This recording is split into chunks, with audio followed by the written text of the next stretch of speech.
You're listening to the We Are Libertarians podcast network. Find all of our shows at wearelibertarians.com. All right, let's get back to some boring subjects. Understand the risk to our country. Freedom brings people together. You're listening to the We Are Libertarians Network. Learn more at wearelibertarians.com. Welcome to We Are Libertarians, also in the Chris Spangle Show feed, so hopefully you're not confused. But We Are Libertarians, the longest-running libertarian podcast. We're almost to 13 years. It'll, I think, be the luckiest year. This is also the only libertarian podcast that isn't totally bat-ass crazy. We're glad to have you here, and we have a bunch of different people from diverse opinions talking about current events, and we didn't end up monarchists. I think that's good, Harry, right? I'm still a monarchist. Oh, you are? Yeah, okay. Sorry, anarcho-Afro-monarchist. I don't believe in authoritarian government. And then also Reinhold's here, but he's a super lib. It's anarcho-monarchist. I'm just anti-populist. Christy Avery's already starting. All right, we're talking Trump 2024. Again, the only libertarian podcast that is not going to be simping for Trump or Joe Biden. Everybody else. Or Kennedy. Or Kennedy. Or really any candidate. Yeah. Or Vivek. I don't think there's any candidate I like. Chase Oliver seems like a nice guy, but come on. It's the Libertarian Party. All right. Stay tuned. We're going to talk to 2024 and chit-chat about that, and we'll see you on the other side of these spots. Warning, this show is for adults, produced by semi-adults. So the language is sometimes strong and offensive. I don't know what I said. Welcome to We Are Libertarians, where our goal is to help you sound smarter while talking to your friends. We examine current events from a libertarian perspective while treating modern politics with all of the irreverence it deserves. There has been lie after lie. We toss out the screaming heads, put people before political parties, and give context to the news to make you think. Now, here's our host, a 15-year veteran of politics and media, Chris Spangle. Welcome back to the show. My name is Chris Spangle. I'm the host here at We're Libertarians, and we were trying to figure out, Harry Price, my co-host, how long have you been doing this? 2016? 2015? Before 2016, because we've been doing, just you and me, or just with the network? Just you. When was your first appearance? I want to say Bush, but he was still in office last year. Bush, was it? No, because this show started under Obama. Was 2012. it? Yeah, was it Obama? Yeah, okay. Yeah. I think 2015, I bet, is the safe bet. So almost 10 years with our dear friend Harry. You have to have surpassed Lynn's as the most shows. Last time we did it, it was like you had 80 and he had 225. Yeah. And obviously that's where he stopped, and then you're at 80. You're beyond 80 now. Just got to keep going. And then also here's Reinhold. How are you? I'm doing all right. And then the pastor of disaster from Cleveland or somewhere in Ohio, Vaughn. How are you today? Pretty good. It's close to Cleveland. That's what I tell everyone. I'm near Cleveland. And then Brian is also here. Brian from Northern Indiana. How are you today? I am dandy. I just helped my niece move, and we got it all done in 2 hours, so I consider that a win. That's a dream. Yeah, nothing's. Yes. My wife was like, maybe you should move. I go, we have stability. Let's just stay here another year and enjoy peace. Because the idea of moving, I've been really It'll take 3 weeks just to move those books. I know. The books are the worst part. But yeah, I'm glad that we are here in the Doolittle Studios hanging out, and then we've got Vaughn and Brian online, and glad to be back in person. Obviously, the feed didn't take a break. We've been posting, but I really haven't podcasted in 2-3 months because I've been working on a very special project that I'll be announcing here in the next couple weeks, so stay tuned to my social media. But I'm really excited to come and talk to you guys today. I'm really excited to get back to podcasting. It's the first time I've taken a 3-month break since I started, really, in 2009. And it feels really good to be energized and back here with you. Christy Avery says, wow, it's noon already. No, we're recording this at 1:30 because we had internet issues. Thank you for your grace and understanding, Christy.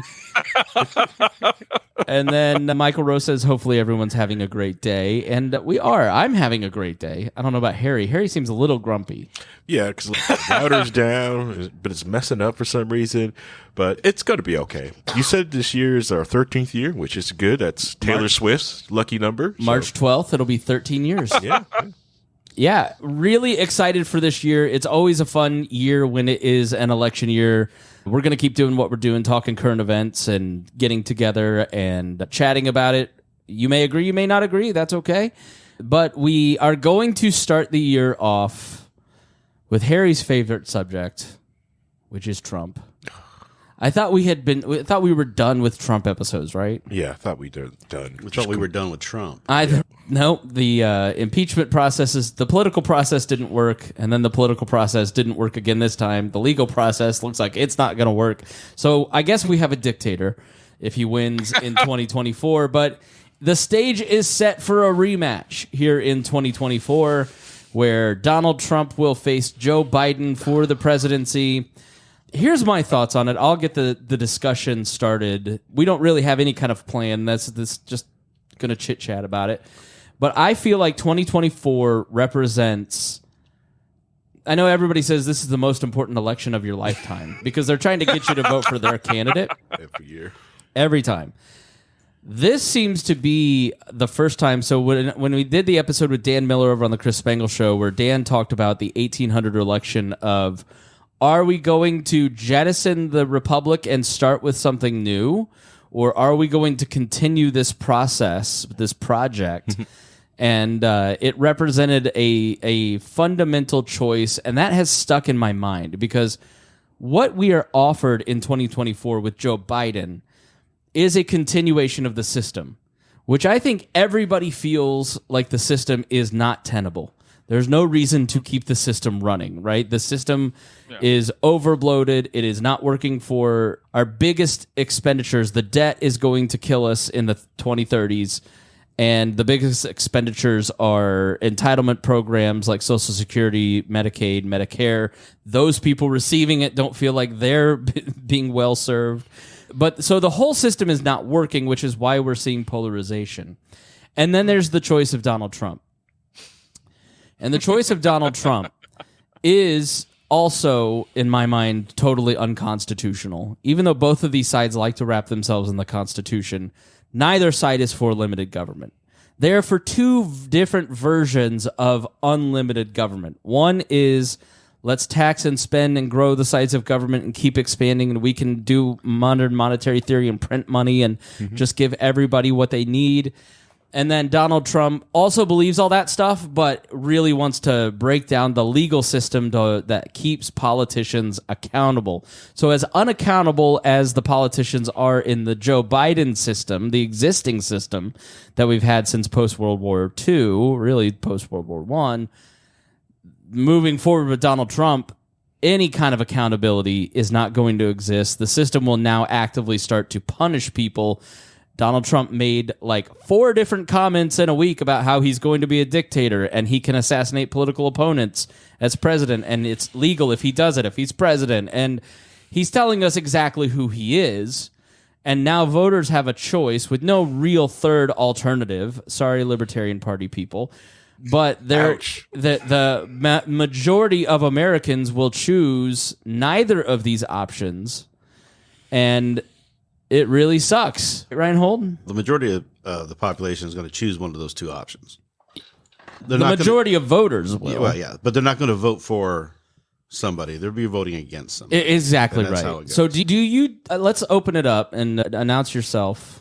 But do you feel I have represented the choice right? Or is the idea that we are choosing something new by affirming the system? And oh, by the way, Joe Biden is the last of the old liberal order in terms of the Democratic Party. What comes after Joe Biden is a very progressive party, which you're seeing play out after October 7th. You're seeing play out on college campuses. It's a very left-wing progressive party.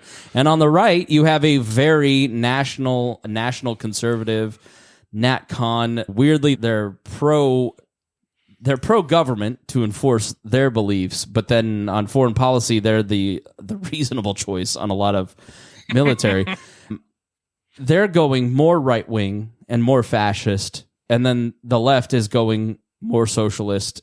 And so this is there's not better options after these two. It's, to me, I think only going to get more divided. There is another. Don't worry. Okay, who is it? Fetterman, John Fetterman. Yeah, that's it. He's going to hold the line. What's funny about Fetterman is that I always liked him because I like anybody who's odd and out isn't trying to play the game.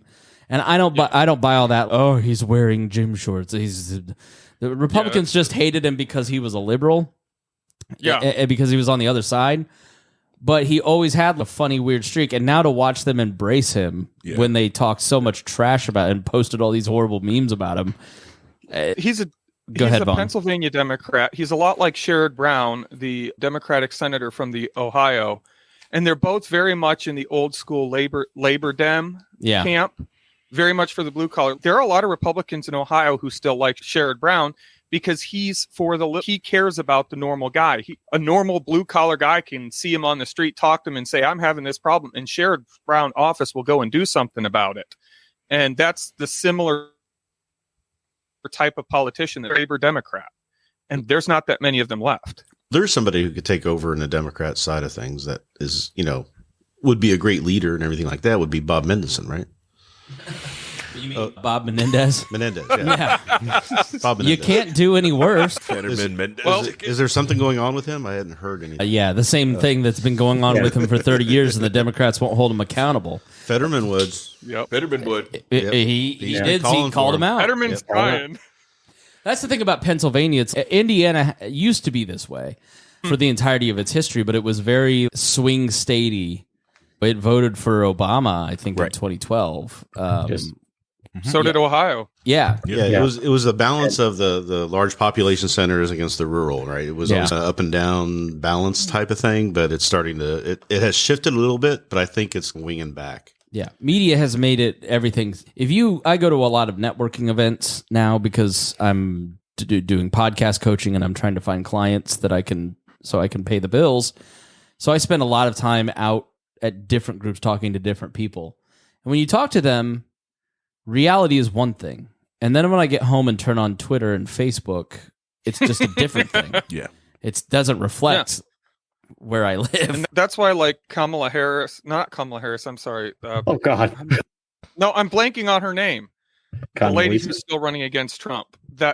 Nikki Haley. Yeah, Nikki Haley. Nikki Haley and Vivek and even Ron DeSantis were all making the same mistake in the primaries. They were catering to the Twitter crowd. Mm-hmm. Their entire strategy was based on getting that Twitter crowd. Yeah, and they wouldn't call out Trump for his abuses and stuff. They would call him out and say, well, yeah, he raised the debt and we should be against that and blah, blah, blah. But she says that she would pardon him if she got into office. So it's they don't want to lose the power. But you can't. Yeah. You're going against Trump's going to get his base. So quit trying to play to his base. Play to the rest of the Republican Party who's looking for a way out of this Trump nonsense. But Vivek his goal is to inherit that movement, which he will because he's extremely gifted. Nikki should be going that other direction. Yeah. She's just But the problem for the neoliberal Republican is there's no appetite there. The Bill Kristols of the world, there's nothing about them. There's no political viability for an Adam Kinzinger. Who cares? Right? Yeah. The party. The party has. Hold on, Vaughn. The party has shifted to the point that it's not the Republican Party I grew up in. It isn't where we're for the global international order in terms of keeping NATO alive, supporting the UN, working with other countries. It's become very much more closed off and shaped in the vein of Viktor Orban, where we want a Christian state that is a strongman state that is very internally support. It really models the European right now, where international politics aren't as important. Immigration's very important, and domestic politics are very important. Versus the world that like Nikki Haley grew up in and is trying to vie for, where there is no viable market for it, is the global international order. Let's send troops to Ukraine. The George Bush party doesn't exist anymore, where let's do compassionate conservatism and work with the government. It's weak. I think that party is still there. They're just silenced. Yeah. I don't think so at all. Really? I know. When I talk to local Republicans, hold on, we'll go to Vaughn and then Brian after this. But when I talk to local Republicans, when I'm out and about, like they may not like Trump, but there's just not enough of them. Like the people who controlled the Republican Party that kind of thought the way that Bush thought are all older. They're not in charge of anything anymore. They're not interested in politics. They're interested in civil society and supporting other things. Good. And their parties are really controlled by younger people under 40, because they're the ones who run all the campaigns. They're the ones who are the consultants. They're the ones who are talking to donors. Politics is a young person's game, which is why you see so much more. And young people just are generally attracted to radicalism, and then after 40 they become a little more conservative. Go ahead, Vaughn. I was going to say, really what we're going through a major party restructuring. And right now you've got at least two groups in each of the parties, the Democrats and the Republicans, that are fighting. And like you said, the Republicans are being taken over by the populist, maybe even you would call them almost labor right. And it's going to change what the right is. And then the left, you've got the more progressive left that's trying to take over. And I don't know how it's going to all lay down, because I think whichever party ends up whichever of the extremes ends up succeeding in taking over their party first, the other party is going to end up being where all the people left, exodus, all the middle people. Right. And so there's no idea what's going to happen, honestly. Brian? I still think that I'm agreeing with Dennis on this one. I still think that there are Republicans, maybe not the committees and not the people that are really running these elections, but I think there are a lot of people out there who really think that there is some sort of way forward where America's still America. We still have strong military, things like that. And Ryan will correct me on this, on like the Blue Dog Democrats. I'm trying to remember what they were back in the 80s and 90s, who thinks that America needs to be strong, but it doesn't need to run everything. And when I talk to people across that board, across that spectrum, from the people who think Kamala is, okay, yeah, we can deal with her if she's president, to the people who think that Trump is, you get into that middle area and say, look, we don't have to run everything here, the country and all that, and run to this fascist state, just to take care of ourselves and make sure, like, the really terrible people that are taking humanitarian aid money and investing them in ballistic missiles and lobbing them onto cargo ships is maybe doing something like that. Thank you, Harry. That they would be able to go ahead and maybe take care of that issue. My big thing is with the younger people is this. Do any of these younger people really want to send more kids off to places like Afghanistan or Iraq? Do they look at their friends and say, hey, that was a good idea, let's go ahead and do more of that? I think the vast majority of people look at that nowadays and go, that was a terrible idea. Yeah, the party of, like, Bill Maher just did a podcast and they titled the Reason the Last Liberal. The guys like Bill Maher, who are pro-civil liberties, anti-war, moderate state, are very limited on the left. It's much more radical, and as Paul so beautifully points out, the Blue Dogs got sent to the kill shelter during the Obama administration. Yeah, they did, and they're not coming back. Those Blue Dog Democrats, like you were saying, Biden is the last of that generation.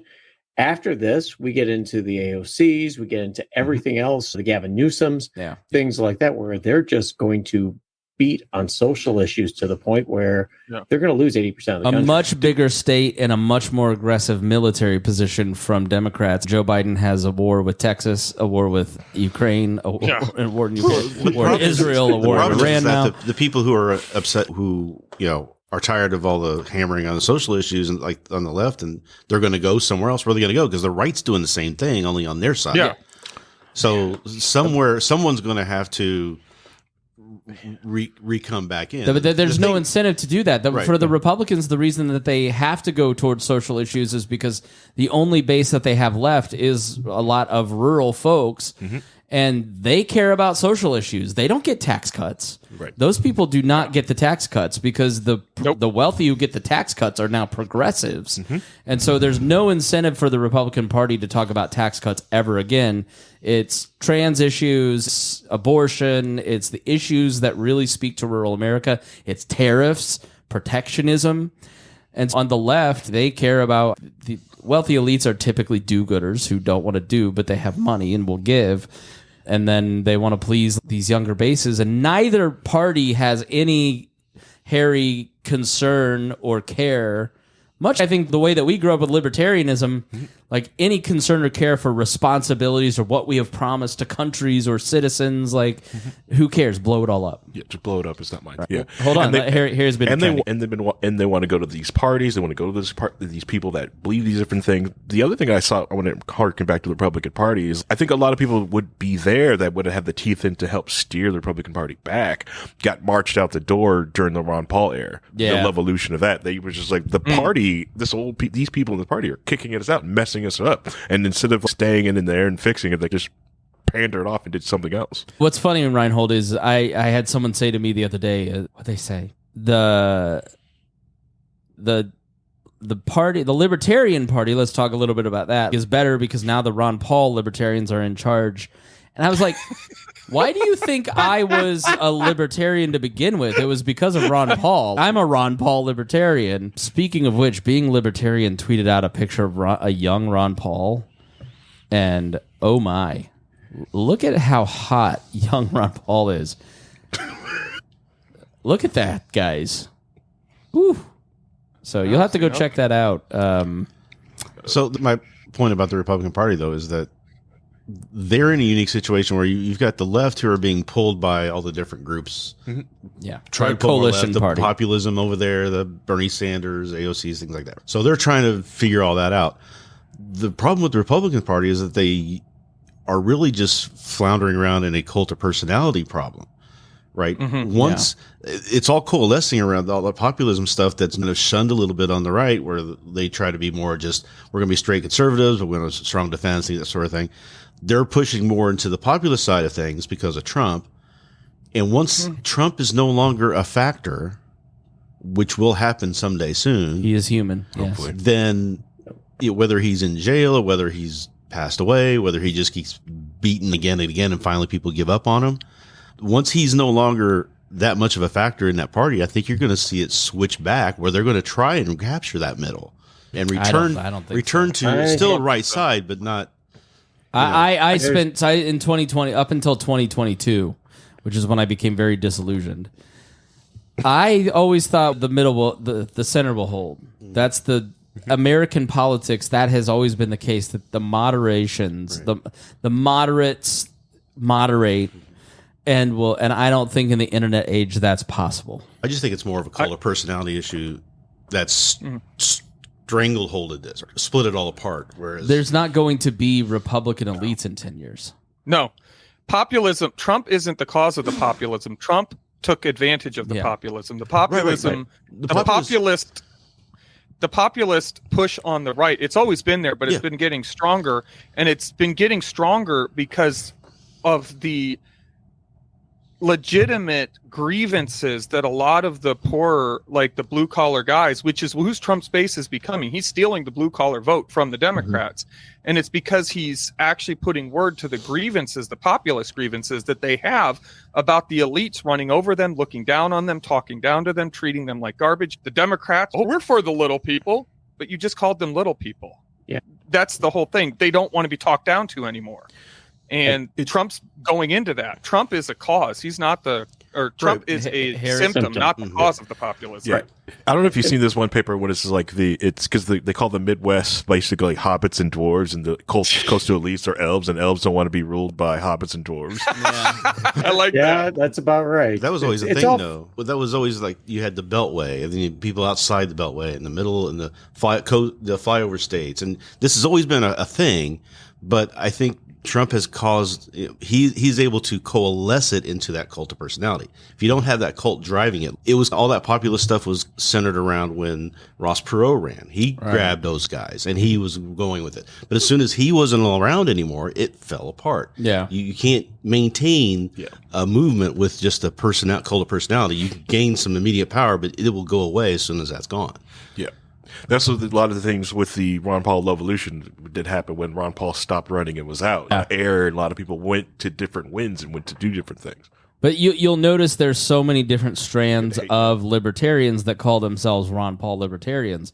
I couldn't be more different than a guy who is a libertarian monarchist, whatever that is. That's like being a libertarian socialist. But they still claim that they're the true inheritors of the Ron Paul revolution, and it's Yeah, I don't know. Brian, you look like you wanted to say something. The one thing that keeps coming back on all of this is that, yeah, there is a cult of personality that does get you that initial hit. But Obama, Hillary, they sit there and talk down to middle America. Mm-hmm. And they're basically just told, we're here to take care of you. Cling to your guns and your God and be deplorable, but keep voting for us. That was a slap in the face to a lot of people. And for when I saw when Trump got elected was the deplorable term, even though you can say context and things like that.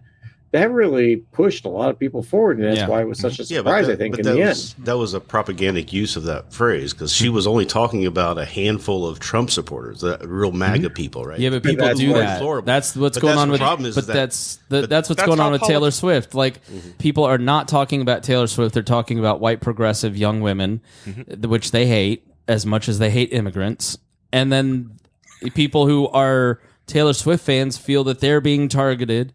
Right. It's like people make avatars out of these things, Harry. Yeah. And instead of just embracing Taylor Swift when they had the chance, she lives in Tennessee.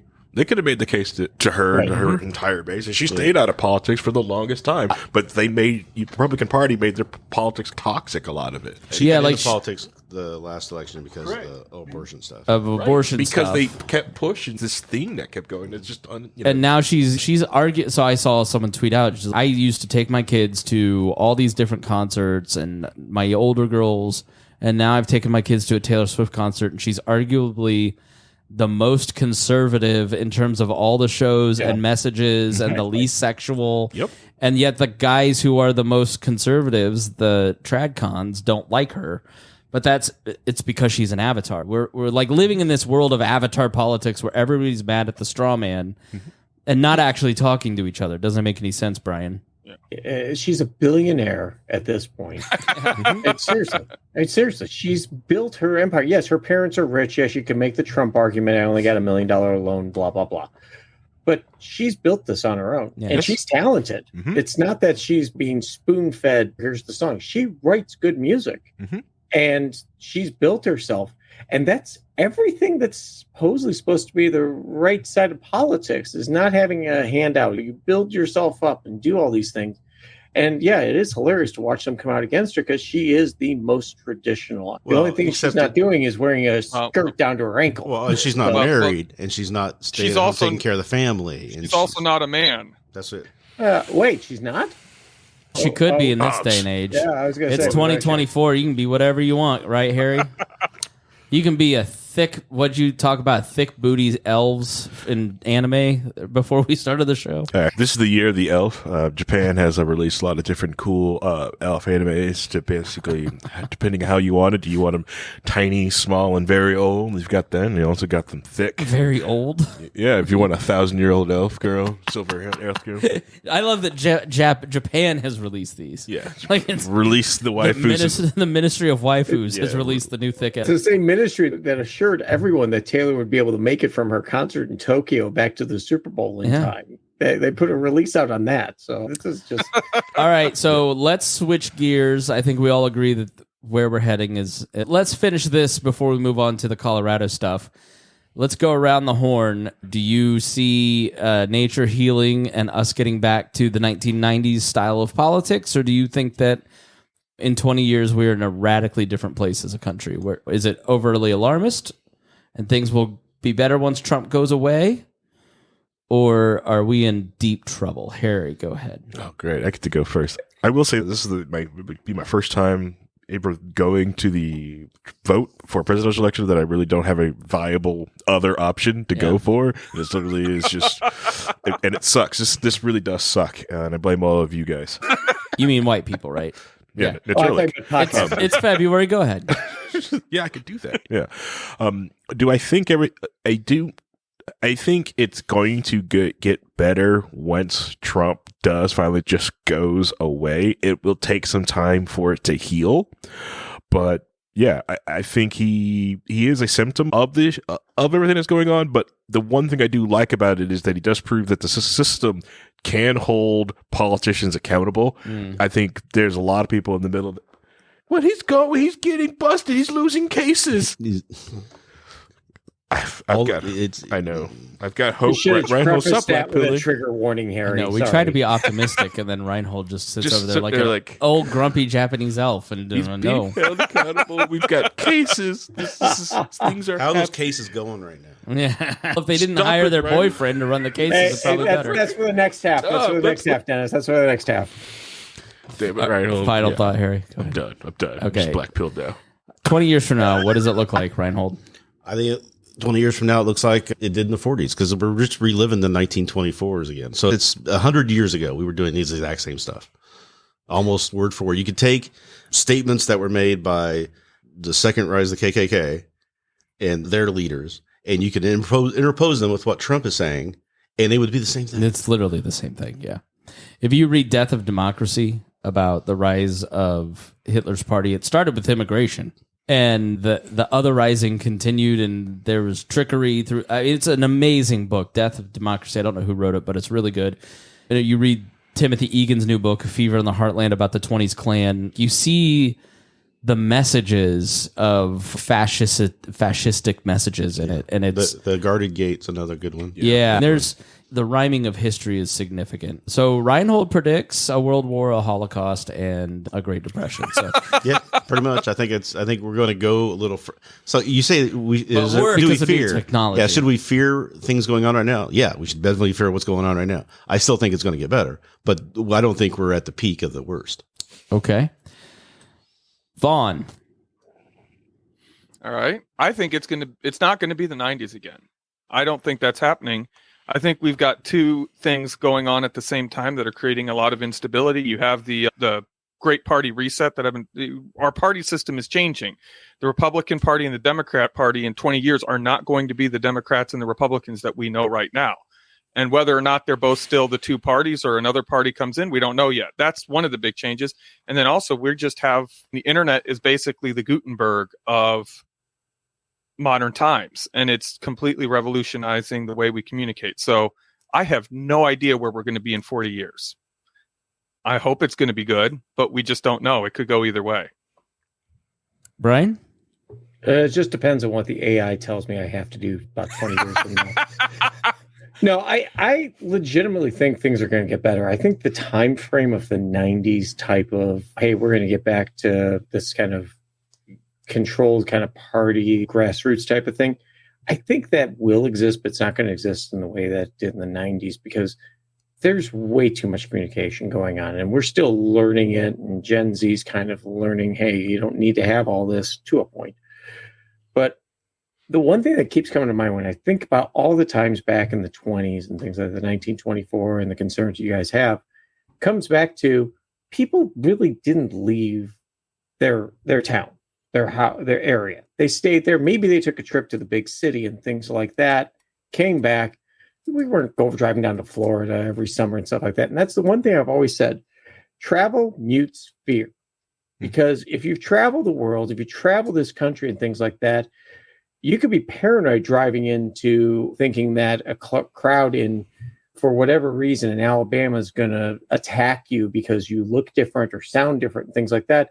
And they really don't care because you're pulled into a Buc-ee's and are buying $78 worth of various things and get out the door. And you find out that things aren't as terrible. Generally, everybody wants the same thing in the end, to be generally left alone, let me live my life and not worry about the BS that's happening at the top. Now, I think the BS that's happening at the top needs a hell of a lot more sunlight. But I think that happens more often now, that more information is going to get released and things like that as technology moves forward. So yeah. I'm optimistic. I tend to agree. I think that government becomes more irrelevant, and I think technology is the driver of where we're going. As it has, look at how we sort ourselves now. We don't sort ourselves by location. We do it by interest. You are socially gathering with people who are interested in the same things as you. That's a very real social shaper that was brought about by social media. And I think you're going to see like local politics become incredibly more important, local networks, local co-ops of food, of education, whatever, as the system slowly erodes. I don't see a giant collapse, but I do think that you're going to see the American government continue to erode and become more polarized, and more people opt out and stop paying attention to it like they have over the last 20 years. And so I don't foresee like some gigantic catastrophe. I just see more of the same, where we still have some form of prosperity that is ever shrinking, but then also, we are opting out of that system and trying to create our own. And then AI may kill us. So we'll see. But I think AI is a huge disruptor in the way that the internet was a disruptor. And I think that we'll see that. What's your problem, Reinhold? Why are you shaking your head? This whole idea that technology is going to make things better politically or whatever, it's been proven. I'm not saying false. It's going to make anything better. I'm saying it's going to make it more irrelevant because because the system doesn't function, it doesn't work, so people are just going to continue. We are political people. We love politics. And everybody on this show right now has opted out of it. We're not participating. We don't even like the party that we would most closely align. The most political people I know aren't involved in their party anymore. But what I was talking about was like, we have all this information at our fingertips where we can have much better knowledge about what's going on, the realities, the videos, the things like that. And you still have, from the time of January 6th till now, more and more people gaslit into not believing that what happened then happened. 100%, yeah. So you're watching a real-time conspiracy about Taylor Swift, Joe Biden, and the Super Bowl developing. Yeah. You've got Vivek amplifying it, and in 2 years it will be the gospel truth to a lot of people. Yeah. Even though it's completely insane, you watch it happen in real time. You're at the origin. You witnessed it. Harry, your uncle's going to say at Thanksgiving that this is exactly what happened at the Super Bowl. That's why Joe Biden won. It was Taylor Swift. Yeah, that's going to be the conversation. It's what's going to happen. There's nothing you can do about it. You're just watching the slow train wreck. Yeah. All right. Speaking of slow train wrecks, now in our last half hour here, we're going to talk about whether or not Donald Trump should be on the ballot. I'm going to be honest. I don't know much about this story, so I'm relying on. We had a really good fight in the chat the other day between Reinhold and Brian, Reinhold versus Brian and Vaughn. And I didn't read it or know what they were talking about, but I knew there was a lot of passion. And therefore, Harry, we had to put it on the air. Mm-hmm. So Harry, I was like, we should talk about this. Go check out the chat. And Harry just replied, OMG, we have to. That's why there's so many people on this call. But can somebody set up what's going in Colorado? Because I've been in a hole for 3 months. I don't really know what's going on with this. I'll tell you my priors, and maybe you all can convince me, but it seems like a really bad idea to disenfranchise half the country, that Donald Trump shouldn't be on their ballot. And the Supreme Court is probably this week, I would guess, is going to decide just that the Supreme Court will say Joe Biden can't, or that Donald Trump can't be kicked off of ballots for being an insurrectionist by violating the 14th Amendment. Give me, without your bias, Reinhold, because you will be fact-checked by the more right-leaning Brian and Vaughn, give me the particulars of the story before we start debating, because I don't know much any more than that. I'll give you a little bit of the history of how this all came about. Okay. So Judge Luding, I think is his name, was a former, he was going to be a nominee for the Supreme Court, but he was considered too conservative. So instead we got Roberts. Okay. But that was who was going to be the nominee at the time, was Luding. He's Federalist Society, he's a conservative, he's been shared clerks with Scalia. And how's this Luding guy involved? He and Lawrence Tribe got together and wrote an article stating that by the originalist understanding of the Constitution, Trump is ineligible to hold the office of president because of the 14th Amendment, Section 3, which states that if you taken an oath of office and then you engage in an insurrection or give aid to those who do, then you cannot hold office again. Now, this was post-Civil War, and there was a lot of debate around it. I actually read the amicus brief. James McPherson, a great Civil War historian, wrote an amicus brief about the history of this. And the intent was, Donald Trump's claiming that it doesn't apply to the president, but they show very clearly in the debates of the time that the 14th Amendment applied to even the president, that Jefferson Davis wasn't able to be president because anybody who was serving in an official capacity within the Confederacy could not then be in charge of the federal government because they might steer it towards. I mean, there was a civil war, and then the winners wrote into the 14th Amendment that the losers couldn't serve. And also in that debate, they stated that we are writing this amendment so that people in the future will be able to use this to protect our form of government from that type of behavior. In terms of original intent, there is a very clear statement by one of the senators who wrote the amendment. That was the case, that they are doing this for future insurrections because they saw this happening. Right. So then who did what in Colorado? So there's a group that's put together. It's a PAC that was backing the effort of a couple of Republicans and an independent to sue the state to say that because Trump can't hold the office, he should therefore not be allowed on the ballot. Just like if somebody were 25 and wanted to run, he could not be on the ballot. Or if somebody were not natural born citizen, whatever that means, because the Supreme Court's never really defined that yet, then they couldn't be on the ballot. The state has to decide on who's going to be on the ballot and who's not. So they sued the state to say, since he can't hold the office, he shouldn't be on the ballot. Therefore, people won't throw their vote away by voting for him and then find out that he can't hold the office. And then what are we going to do? It'd be a constitutional crisis at the end of the year.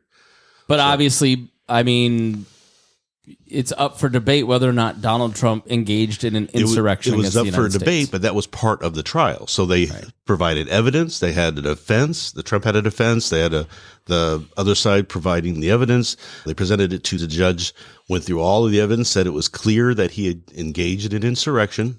And this case was where? Colorado. Okay. All right. And they used basically the decision on that, whether they even had jurisdiction on it or not, from a earlier case where they were trying to sue the Secretary of State to keep somebody else off the ballot, and they were trying to defend that. So the person who was the Secretary of State happened to be Trump's lawyer in this case, trying to argue the other side of it. But that decision was decided upon by Neil Gorsuch, who Neil Gorsuch said it's up to the state to determine who's eligible to be on the ballot for president. So it's up to each state to decide. Okay. That was his thing then. Now, whether he believes it now or not, or what's going to happen, all that stuff's down the window. But if you go by the originalists' interpretation of the Constitution, which all these people in there now are doing in order to expand Second Amendment rights, they're using an originalist interpretation of the Constitution. If you don't follow that same originalist Constitution interpretation this time, it puts that in jeopardy.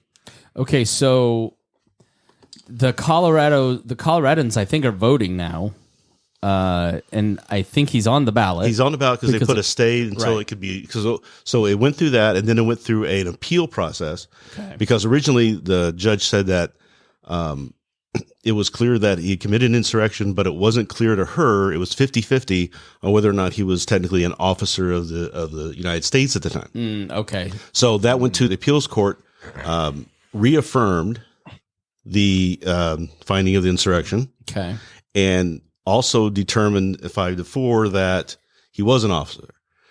There were a couple dissents. One was saying that this has no bearing and shouldn't be part of this 14th Amendment, doesn't apply. It's not self-executing. The other two were it shouldn't be up to us. It should be a federal thing. We don't think we have the jurisdiction. So there was some dissent there, but they all agreed that it was an insurrection and he was an officer. Because you really can't have the Republican nominee off in a hockey player's mouth where there's black holes across the states. It's really it's a good thing for the Supreme Court to decide. Mm-hmm. But what is the narrow question before the Supreme Court? Because it's not, as we have always talked about, it is not, is Donald Trump on the ballot? What makes it to a Supreme Court is not, are you pro-life or pro-choice? It's some narrow question, some specific thing. That's what we're going to get into is nobody really knows what they're going to look at or decide until the oral arguments happen and we start to see their questioning. Which is happening, I think, this week, right? It's happening very soon. I think it was the 7th. It might be this week or next. Or the because 14th. Their primary is I can't remember in March. If it's the 14th or not. The primary is he's going to be on the primary ballot. There's no way to keep him off of that right now. But it's going to hold. And then Michigan decided that they didn't have a say in the primary ballot because that was a private thing. But they do have a say on the general ballot. So when the general ballot comes around to being created, then they can be come in and make a decision on that. To explain that, like here in Indiana, for instance, the primary, even though anybody could go vote in the primary, it is a private organizational thing run by the state. And of course, we pay for it as opposed to the private parties. Right. And the Libertarian Party, for instance, holds a convention, which is just as legally binding as the primary. But the actual public thing is the general. It's not a primary. Right. So now they got the Supreme Court decided to step in and take the appeal to it from Colorado and Maine. So Maine had a different whole thing where it was literally up to the Secretary of State. It was their decision. They decided a certain way, and now that's getting appealed. Which is just to me politically insane, Harry, that a Secretary of State has the power to unilaterally decide and then would do it. That doesn't seem. But they have the power to unilaterally decide everybody who's on the ballot or not. Correct. They do it every year. Yeah. 4 years ago, we still had the same thing. We had the same thing. Yeah, but that's usually around vacancies. That's usually around residency issues. It's about clearly defined things. That's what I'm saying. Natural born citizen is not clearly defined. It's never been clearly defined by the Supreme Court, and there's a lot of going on about that. That happened during Obama. There was so many lawsuits on Obama because they were saying that he wasn't natural born, he didn't have his birth certificate, all these things that were being put out there, and the only solution that came out of that was that the citizens of the United States don't have a right to question who's on the ballot or not, or who can run for office or hold office or not. That's got to be somebody else. Everybody kept passing the buck. I wrote about this in 2008 because it was like they were having this whole thing about Obama, and I was trying to decide who's going to make this decision. So I went looking. I couldn't find anywhere where anybody has the authority to be the one to make that decision on whether or not he's naturally born citizen or not. And because they never could come up with that, everybody kept passing the buck. It just went through. But to me, like Arnold Schwarzenegger is the one that's always batted around. Like that to me, he wasn't born here. But that's an obvious one. But what about McCain? We've had McCain, these issues. Mitt Romney was born in Mexico. Yeah. So we have all of these, is it or isn't it? And it's never been, like I said, clearly defined to determine that. So we still have to go through court cases to do that. It's the same thing here. And it's not necessarily that can't be on the ballot. It's whether or not he can hold the office. And if he can't hold the office, then it's unfair to the people who are voting to have him on the ballot because they may vote for him, and then that vote just doesn't count. Because he could be removed. Correct. Now, people could still say, you can still vote for him and rise a write-in, and you can. You can vote for Mickey Mouse, too. This sort of feels like the people who said that Obama shouldn't be president, or it's much more clearly defined because he did actually incite an insurrection. I'll put in the show notes the Frontline documentary. It's 2.5 hours. It's worth your time to go and watch this as they go through you're not like me going to actually read the Jan 6 report or the Jack Smith stuff. Only Reinhold does that kind of boring stuff. But they interview people, and you'll see it in the description, the link to the YouTube video. You forget all the stuff that Donald Trump did, and then when you see it in a timeline, you're like, yeah, there's no real good argument against this. But Harry, what were you going to say before we go to Team Lib Check? You can keep going. Well, right. One thing I want to say real quick, though, is that so it's going to go to the Supreme Court. Supreme Court's going to do what they do. They're going to look at it. They're going to try and figure out a way to get a narrowest possible decision and weasel out of it, say, like they did in 2000, say this doesn't create a precedent, blah, blah, blah. And they're going to try to find a way to make it so that he has to be allowed on the ballot. But what's the fallout of that going to be is that no longer do states really control that process anymore. It's going to be a federal thing. Or if they decide in a way that is like you have to have a trial before, or a conviction before you're found for insurrection, which is Jefferson Davis never went through. He was charged, but they pardoned him. So if you change that, or if say it's not self-executing, you're going to create problems with other parts of the Constitution that then get reviewed. And I already know people who are on the gun control crowd who are looking at what's going to happen, because they're going to use that.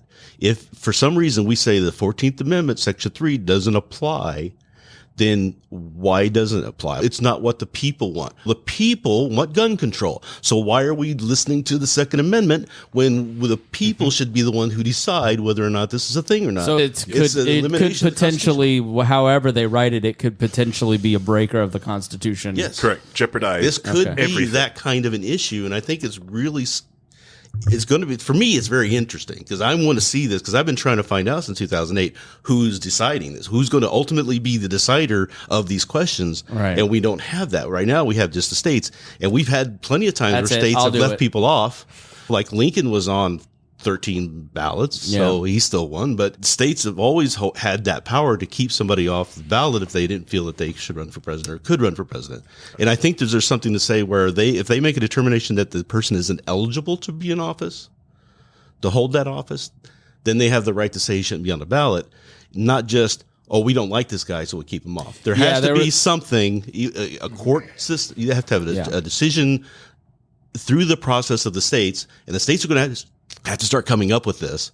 If not, because this is going to happen. This is it'll go the other way. Yeah. They did it to us, so we'll do it to them, and they'll remove. They said that about impeaching Biden, but how's that going? Everybody's backing away from that now because it's politically not viable. But when you impeached Bush, then you got impeached Obama, then you got Trump was the only one who was doing stuff that was so obvious, like with the Zelensky call. That's the thing. His perfect phone calls. It's not like they can just do it to anybody because the people won't stand for that. But they will say, look, over 50% of the people in this country think that he's ineligible to be president right now. If you do a poll and you look, it's like 51% is the number. Mm-hmm. It's not like the fringes are saying this. This is a weird idea. It's a fundamental question of 2024. In the Federalist Society, are you going to put somebody into a Democratic or Republican office, small d, small r, somebody that doesn't actually mean it when they swear the oath to the Constitution because they don't fundamentally believe in democracy or Republican government? Does a Democratic Republican system, do you allow someone who isn't a liberal democratic capitalist to be in charge of the liberal democratic capital? It's an existential question for the entire system, for the entire country. Are you going to put somebody in who didn't want to transfer power, called secretaries of state, tried to get the Arizona head of the House to do things? He already tried to subvert the Constitution and didn't mean his oath. So are you going to put him in again now that he knows how to rig the system in his benefit? Project 2025 is going to come. Which is what? Project 2025 is a process that's been created by the Heritage Foundation to basically replace every single person in the executive branch from the top down, every single person, not just come in and let people go and stay as they usually do. Which is what my criticism of Trump was that he didn't fill in any of these. The other thing is that in order to be one of these persons who are picked to be in one of these offices, you have to swear fealty to Trump. Yep. You do not care about the Constitution. You don't care about anything else. You don't swear in fidelity to anything other than Trump. Trump says it, it goes. So if he says to the military, who he tried to get stuff done through the military, and the military pushed back and said, no, we're not going to do that, Miley and stuff like that. He wants to go arrest and put to death Miley because he refused to do what Trump wanted him to do. Now he gets people in office that will do whatever he says. Mm-hmm. What do you think's going to happen? Honestly, Wrecking Ball was a crappy song, so I think we should take her out. All right, so let's go to, we all know that everything he said is just hokum because he's a big progressive libturd. But so let's go to right-wing Brian and right-wing Vaughn, and let's have them fact check. Like, where are parts where you wanted to jump in but did not?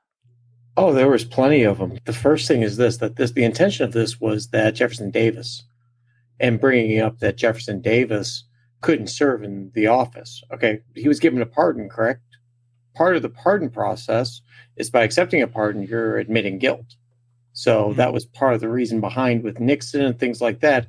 And that's actually a sneaky little piece there for Nikki Haley to go ahead and come in and say, hey, you know what? If I pardon Trump, that's great. If he accepts the pardon, he's admitted guilt. So you do have that portion of it right there, Dennis. But getting back to it, like the first thing is the state courts held that he committed insurrection. Okay, that's fine. I understand that. But the question is, on that piece of it, what degree is that? Is it gave aid and comfort? Is it the actual committing insurrection? Did he just prevent from telling people to go away at the time that he did? Or why is it all of a sudden now that we're up to that portion of what he did, which I'm not defending? Trump is an absolute sleazebag. I've never voted for him, never will vote for him.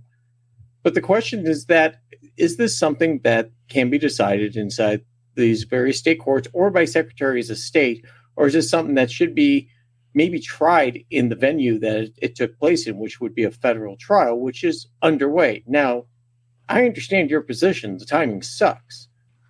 Been wondering what they've been doing for the last 3 years on this. But you can't say that, because that's how the justice system works. It takes forever to do anything. That's why this was a self-executing thing, to say, so you didn't have somebody have that chance to go and squash things out and get right back in. That was the whole point, was that it was obvious that he committed insurrection. It's not obvious to 50% of the country. That's what I'm getting at here on this. But it's not obvious. It's the same thing as saying it's not obvious that we landed on the moon. Just as Trump has said. You're saying the moon deniers? Okay, here you go. Go for it. Continue. Just as Chris said, he watched that frontline thing. You look at the data. It's obvious. At the time, even all of the Republicans were saying it was an insurrection. Like 12 people were in on it. Yeah. And then there's dozens and dozens of other Republican officials who are lifelong conservatives within the White House, arguing with him, Secret Service members, people in the States, like they all disagreed with him. And he's, as with all conspiracies, have to go, how many people have to be in on it for this to be true? Or are those 10 people lying who have now admitted under oath that they lied? Yeah. Like at one point, Rudy Giuliani in the middle of that says to the Speaker of the House of Arizona that he goes, we have a lot of theories, but we don't have any evidence. Right. You have multiple court cases of them fabricating this. You have a pattern of criminal behavior where Donald Trump is calling officials, trying to get them to do the right thing, aka steal votes for me. Right. Like you have a criminally, and then he wants to go to the Capitol on January 6th. You have the pressure campaign on Mike Pence. You have people he's talking about fighting. You're going to lose your country if you don't fight today. Like, it's very clear when you put it into a pattern what Donald Trump was actually trying to do. He was trying to subvert the process and get his electors implanted into the system to overturn the election based on the absolutely false notion that he had won the election and Joe Biden had lost. And you have a person who knowingly committed a conspiracy to subvert the electoral process. Like, it's just indisputable when you look at his pattern. If you don't ever look at anything Donald Trump does critically, then you're, of course, going to believe. So, like, those 50%, or I really think it's probably like 35 to 40% of the country that believes this. Like, they think... A lot of Republicans think something fishy went on or has gone on or goes on. I've heard that forever. Like Julia Carson where Harry and I live, she just always cheated. There was never any evidence of it, but it was just, those Center Township, quote unquote, people, those Democrats, they like to steal votes, if you know what I mean. Wink. Right. But in terms of people who actually honestly believe that the 2020 election was stolen and that Donald Trump did nothing wrong, I think that's a much smaller percentage of people. I agree. Good. Yeah. Okay. Neither me or Brian, I know Brian will agree with me 100% on this, but neither of us actually think that Trump didn't do all the things that they're accusing him of. That's not our contention. That wasn't what we were arguing about. And to answer the one guy, the right-wing thing is just a joke. Chris is just teasing us, so don't worry about it. But anyway, I'm teasing Reinhold too. It's more a slap at me.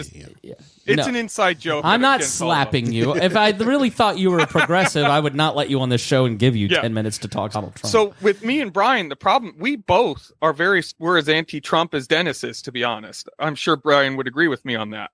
And our problem is not that we want Trump in, that we think Trump didn't do anything wrong. The problem we're looking at the legal system and we're like, has he been proven? Yes. To anyone who looks at it, it looks like he did an insurrection, but our legal system hasn't proven it. And that's the problem. And the whole, like with the self-executing thing, that is going to be interesting because what they should have done, the 14th Amendment didn't do, and it should have done, is specify how you would go about deciding whether or not someone had committed an insurrection. That's not in there. So now it's going to be up to the courts to do it. And that's going to create a lot of problems. Congress had an opportunity. Congress had an opportunity for the past 150 plus years to define this, and they never did. But this is exactly what happens in Congress. What I'm saying, they punt it. But the court system has found everyone has punted this. It has been found in court that he has committed insurrection. Though you keep saying that it's never been found in court. Yeah, but why would I trust that when you have the judicial system as partisan as it is? Like a Democratic judge can just rule whatever, and then all of a sudden, Lefty Reinhold can go, a court decided it. Or you have a Trump-appointed judge delaying a trial for 4 years because Trump wasn't. But that's exactly what I'm saying. Is it goes both ways. This is the breakdown of the system that I was talking about at the end of the last segment. Why was it so important that we had a trial by jury in the U.S.? Why was that such an important part of the original founding? Because you're taking somebody's rights away. You're not. This isn't taking somebody's rights away. But it can be, Dennis. You kind of look at this like the DMV here. I'm going to say this, and I know you don't like this analogy. Driving is a privilege, right? Mm-hmm. But the Secretary of State can revoke your license, but there's a list of things that you have to do to have your license revoked, and you have a remedy to go ahead and do those with due process. And that's what I think our point is on this, is that there isn't a very firm due process here. You can say it's not well defined, but there's a due process. Every state has their rules on how this happens. And because you don't like the rules the way they are, because you don't think they're good enough. I mean, look, Colorado had a trial. They had an appeal. What else do you want them to do?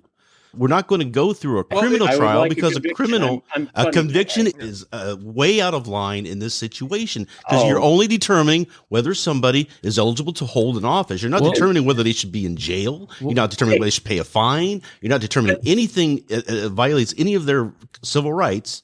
All you're doing is making a determination. So why would it be more required to have a criminal conviction as opposed to just like when you go to a tort court or a small claims court? Because all you're trying to do is determine which side is right. I think in fairness, these guys, like, why not let Jack Smith finish his work? But that's the problem. Look how long that takes. That's their point. If we were putting him in jail for insurrection, I would agree with you. But we're not putting him in jail for insurrection. We're saying he can't hold an office. In some ways, you're disenfranchising many millions of people of the right that the Republican Party has clearly shown this is who we want. Yeah. And Paul, this is where you Trumpy anti-TDS people here. What's the harm to Donald Trump? The harm, it's not about Donald Trump. It's about whether or not a court can disenfranchise millions and millions of people and a political party that is clearly shown this guy is our choice. Why should they have their right removed? Well, let me ask you this. What if Cenk Unger wanted to be the Democratic candidate and he got put on the ballot? But he's clearly not an American citizen. He's clearly committed insurrection. But hang on. Okay, that's not. But again, that hasn't been. Yeah, his podcast sucks, but that's a different story. I don't think we can call that insurrection. But the point is that, and I agree with these guys. Wait for Jack Smith. Wait for it'll never happen. Okay. First of all, Jack Smith's not indicted him for insurrection, right. So therefore that's not even going to matter. Everybody will say that as a count. Yes. So in order for him to do that, to put him in insurrection, he has to do another indictment, another grand jury. It's going to be another 3 years. It's going to be another 5 years. It's going to be Trump will be passed away before we even determine whether or not he committed insurrection. If we go down that path, Brian. Yeah. Well, I say, how many states have it to where you cannot run for president if you have a felony conviction? No, you cannot run for office. It's not even just president. Yeah, you can't run for office. Right. So part of the problem is we have an issue here where the states are trying to decide what a federal law means. The 14th Amendment is federal law, but now we have states all trying to interpret what federal law means. States are still applied. You can still in a state court determine whether something is constitutional or not. It just it'll get appealed, but right, which is the process we're in the middle of right now. We're going to go to the Supreme Court. And I think. All right, let Harry get in here. It'd be the exact same way. It's the exact same way Colorado's done with weed and weed and mushrooms. Yes, on the federal level, it's freaking illegal. You can't do this thing. Yeah, Colorado's allowed it to go. But the thing is, there's arguments to be made for states' rights, no matter how good or bad that ends up being. You take a look at drug legalization, states' rights has helped that along. With abortion, I know three of you plug your ears. It's been terrible because it went ahead and took the right to an abortion and pushed it back to the states, which of course the states did a wonderful job of implementing that. Yeah, Thank you very much, Tennessee. But this is the thing, is that this is a federal election, and this is where, again, getting back to this disenfranchised piece, if you're really worried about a group of people getting pissed off, and that group of Trump supporters who are maybe fuzzy, like, oh, he's really a jackass, go ahead and basically pour kerosene on the deplorable piece. That's exactly what's going to happen. But the problem is this is not a federal election. These are state elections that are then certified by the federal government to recognize the will of the states, because the entire system is designed to be the states lead and the federal government serves the states, which we're not going to get into Texas, but that brings into a whole nother realm of arguments of what a state has as a right versus the federal government, when the federal government has done what the founders fear, which is said, we are supreme and you are subservient to us. So the federal government has the ability through the Congress to override the will of the votes in the states and not certify. That's what Trump was trying to do, trying to say, override the will of the people and put me in. But let's say Trump wins Colorado. Let's say that they go ahead and they write him in, and he wins. Colorado sends their delegates to Washington saying Biden won. There's a problem with that, though. There's a problem with that, though, is that the decision that was made in Colorado stated that even write-in ballots for Trump would not be counted. And now you've just disenfranchised all those people who are wanting. All right, Harry, go ahead. Just franchise if he was 25 years old, or if it was Taylor Swift who was running. Franchise everybody. Go ahead, Harry. So you want Harry's populism leaving. with no Sit down. So you want pure populism with no constitutional checks, and we don't have any rules or limits, right? Harry, whatever you the people want. Thank you, Harry. I was just about to ask you to speak. All right, go ahead, Vaughn.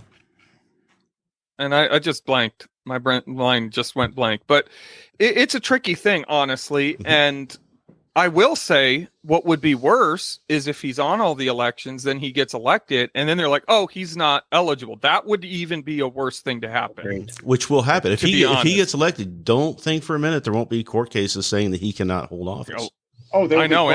There will be plenty. Mm-hmm. But honestly, it's just our system is really difficult. This is going to be crazy. I think the Supreme Court is going to find a way to get the majority, like 7-2, or even 9-0 ruling. It will be 9-0. I think they're going to find a way to do it on a technicality. Hold on. Paul's being dumb in the comments.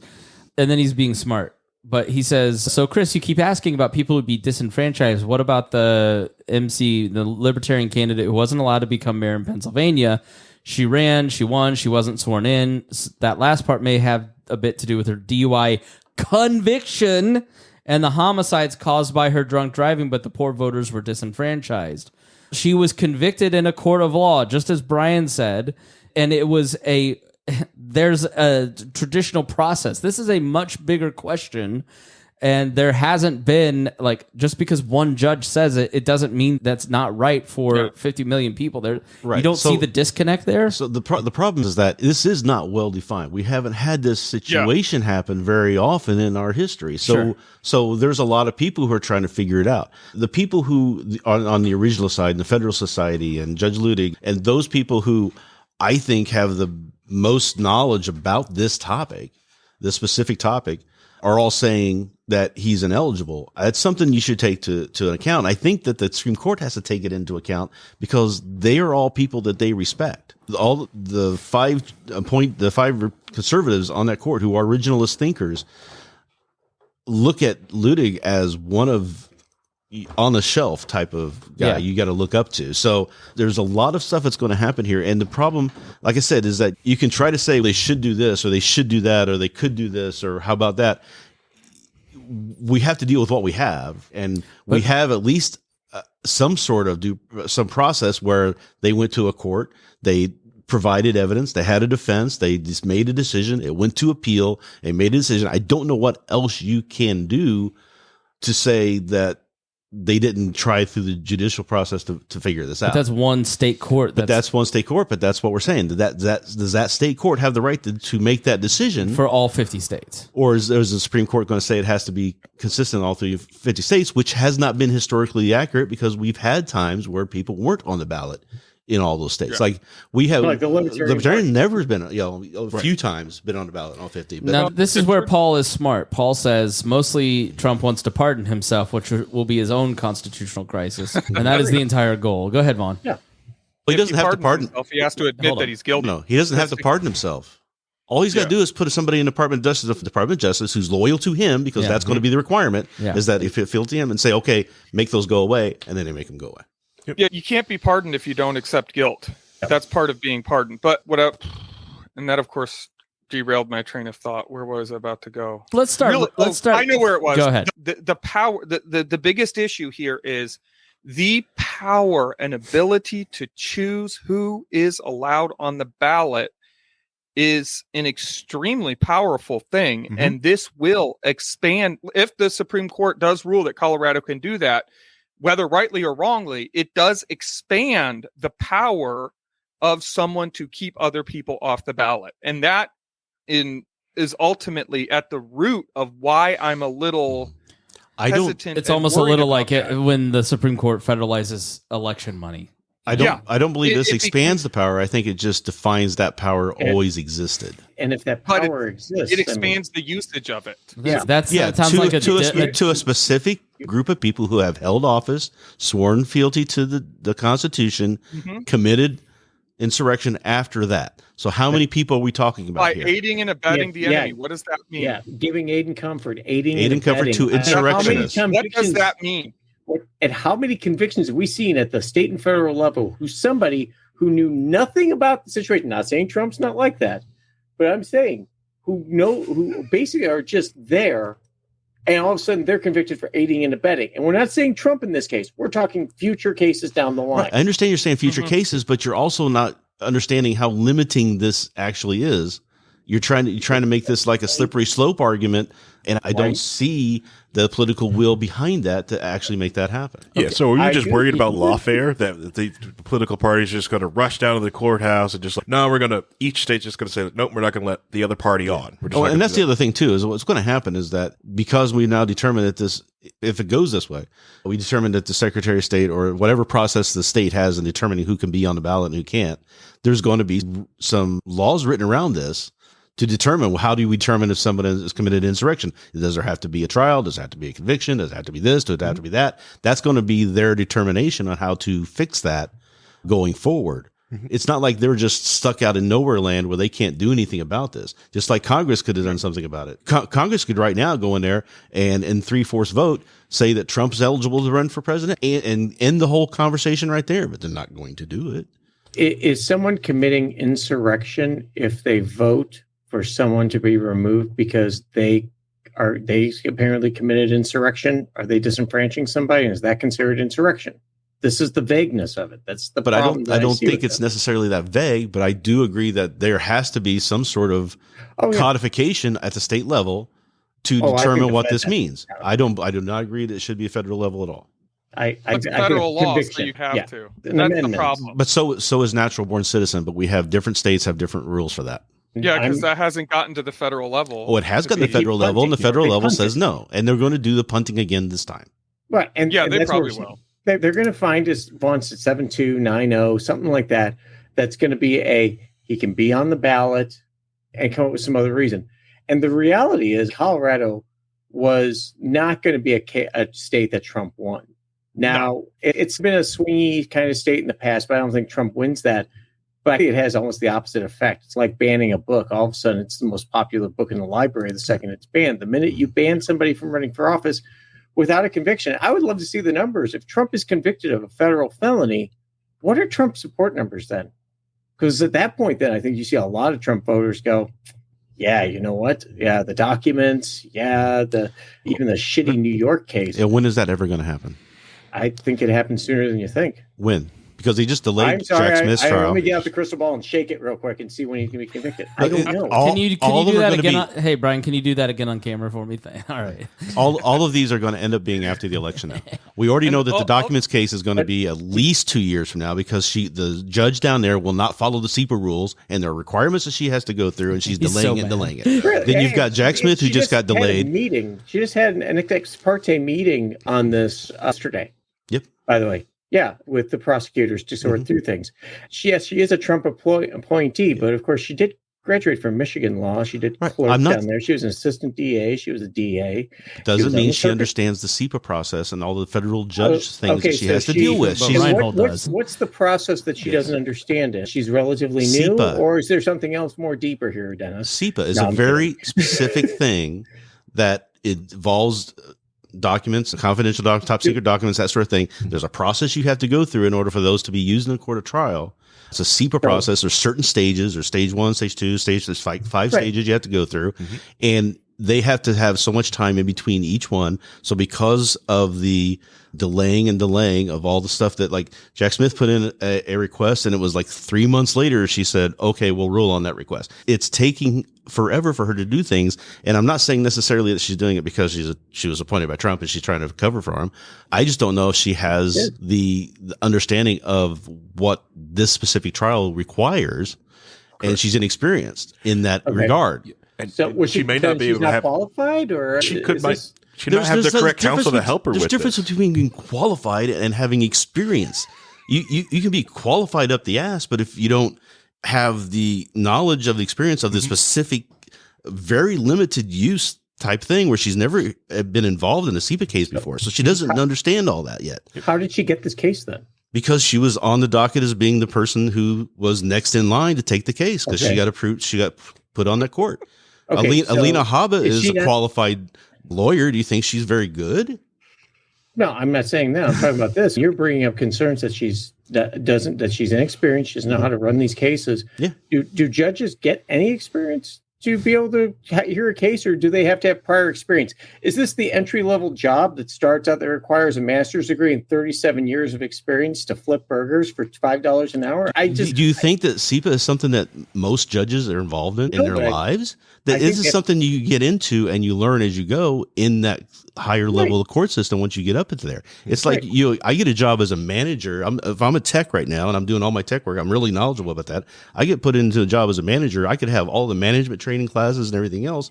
But as soon as I get in there, I'm going to have to learn how it really works and what you have to do, what the idiosyncrasies are. Yep. And that's what she's elevated to the federal bench. She's got to learn all the federal laws and stuff like that she's got to have to deal with. And she's had 2 years, whereas opposed to other judges who are in there that could have taken this case have had 20 years. So they have a lot more experience with that. And she's already been slapped down by the appellate court once for doing things wrong. Very bad way. It was not a great situation for her, but we just know that she's trying to figure this stuff out. And I get that. And but what I'm saying is it's going to delay the process. That this trial will not happen before election. Who has the right, though, for a speedy trial in the end? Who has the right, Dennis? I'm not saying, here's my thing on that, because you're going to bring up something that I said. The person who's on trial has a right to a speedy trial, but you also don't want to have a trial take 20 years to go to court. So there is some level of the government saying, hey, we need to have this justice be done in this situation. We can't let John Gotti go 30 years before his court case comes up. He's going to continue to do things that are not 30 years. We got to have something there. So there is a right to a speedy trial, but not the same way that it is for a defendant. But there is something still there that justice still needs to be done in a timely manner.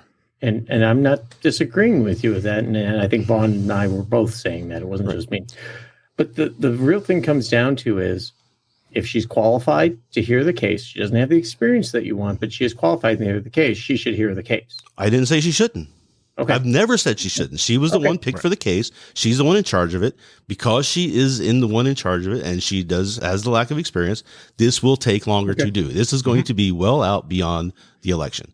Jack Smith's case has been sitting for 2 months waiting for a decision from the appellate court. And because of that... Snap. Come on, guys. What's taking so long? Yeah. It should be a fairly obvious thing anyway, but yeah, they're taking their time. They're doing it because that's what a federal court does. They take their time to do things. And because of that, they now had to delay. It was supposed to go in March. It's going to be at least May, June, July before the case gets heard, if there are no other delays, which all that Trump's trying to do right now is delay. And he's just going to try. Back into this? So he's going to try and push it out past the election. the Georgia case, look what's going on there. That one's never going to be before the election anyway. That was going to be well into 2025 before that even got to trial. Now you've got the court case in New York that everybody's trying to say that was, questionable and everything else. Bragg.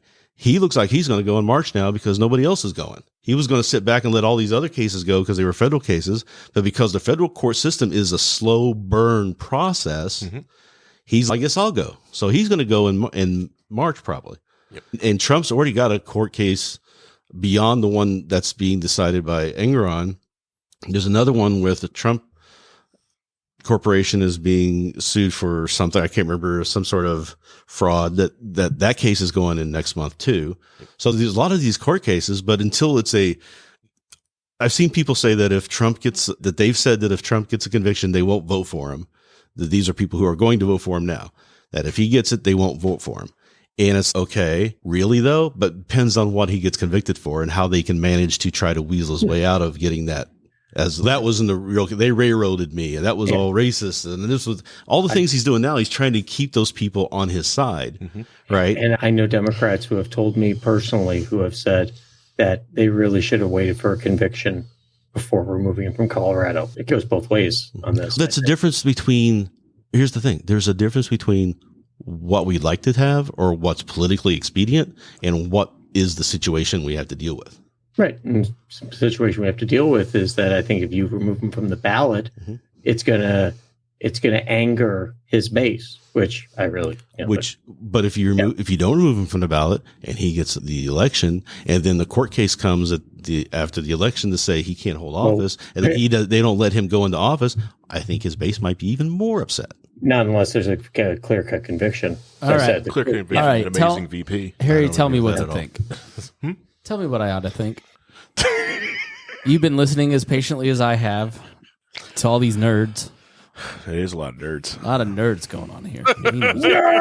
He knows justices' names and nerd stuff. I know. What do you think?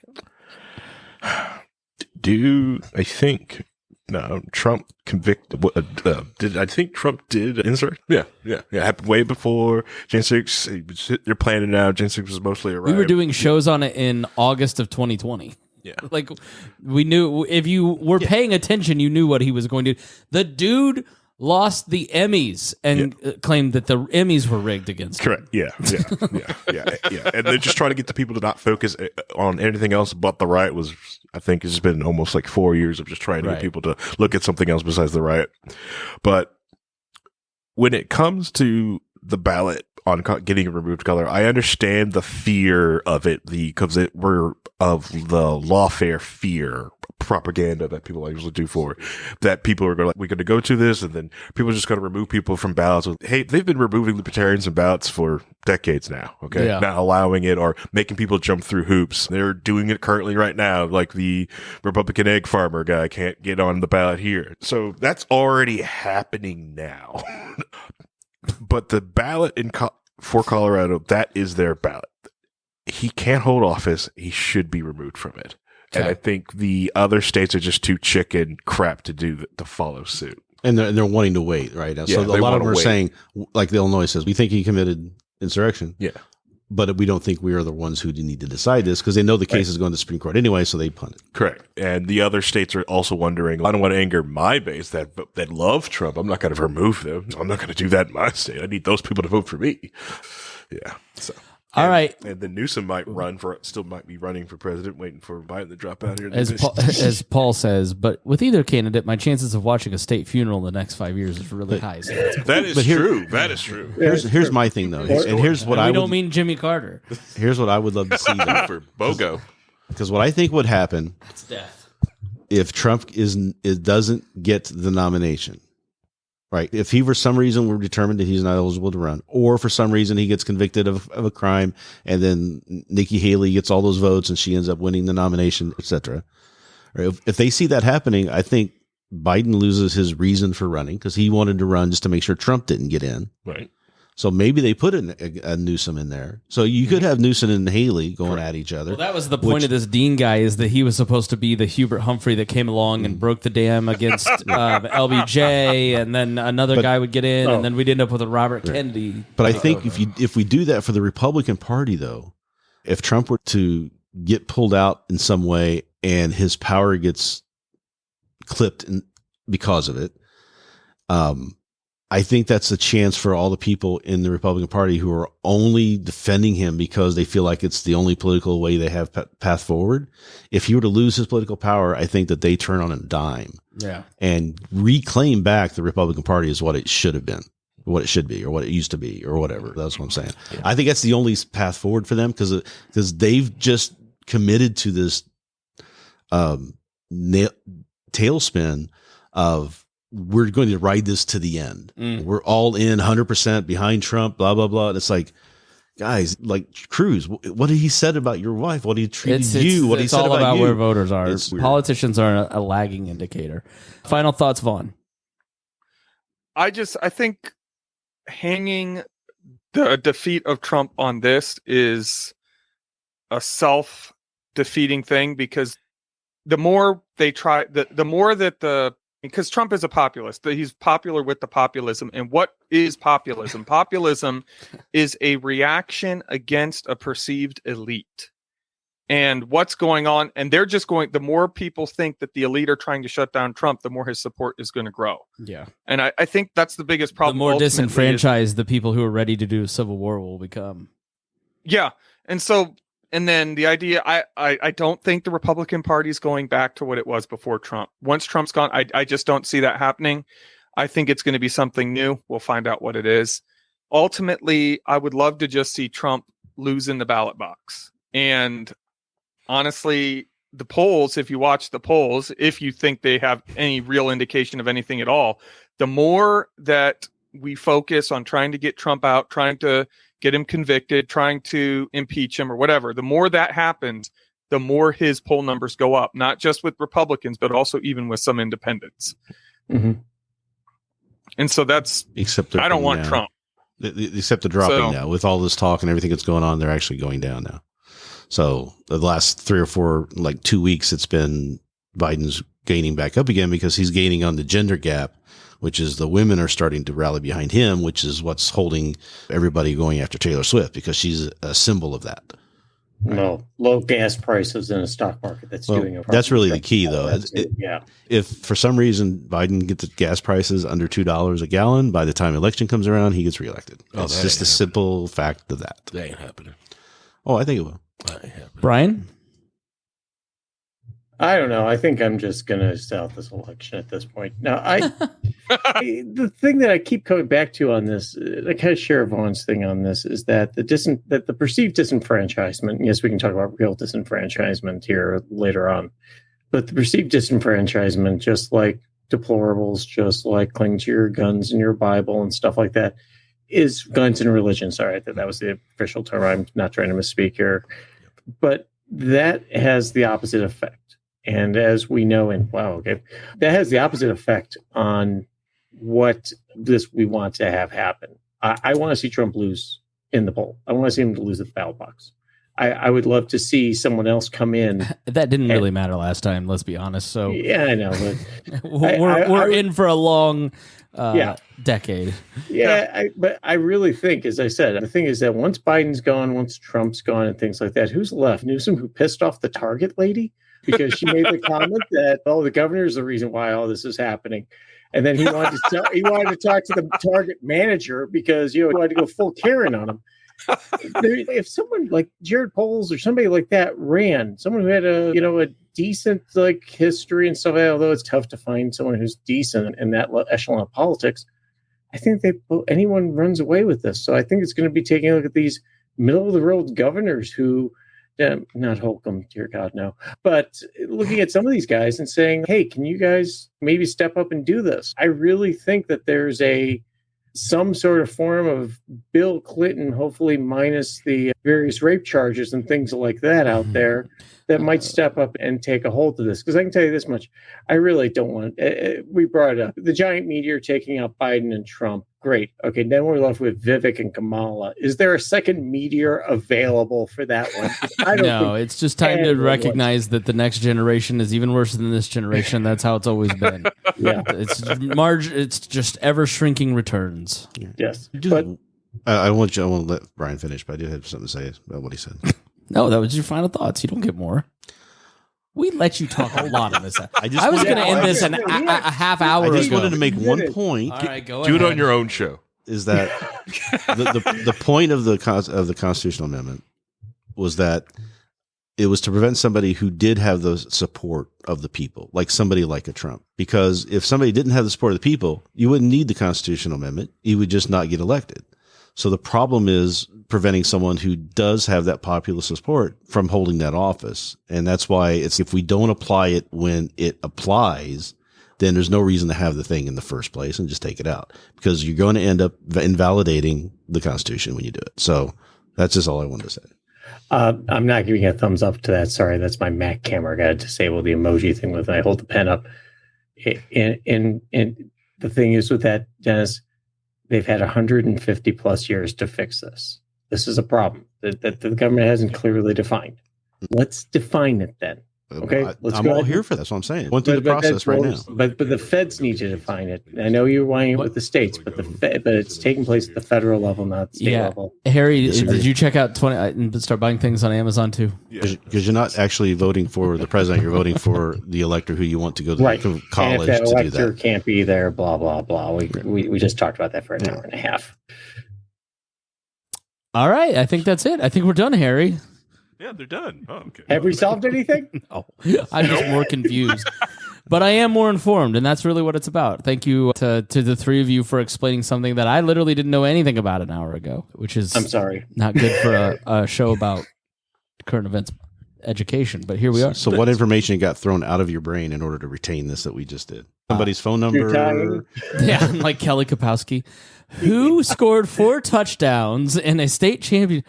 That's one of my That's one of my favorite Married with Children episodes. She's going on a trivia show and they cram it, and so just like one piece of information slides out another, and then the question to win was who scored 4 touchdowns in a single football game. She lost. All right, that's enough of this. Thanks so much for joining us here on the show. We really do appreciate you. We appreciate all of our patrons, and we appreciate everybody who listens. We even appreciate Paul Copeland for commenting on the... Harry made a face. You couldn't see Producer it. Paul is his name. Yes. Thanks so much for joining us here on the program, and we will see you again soon.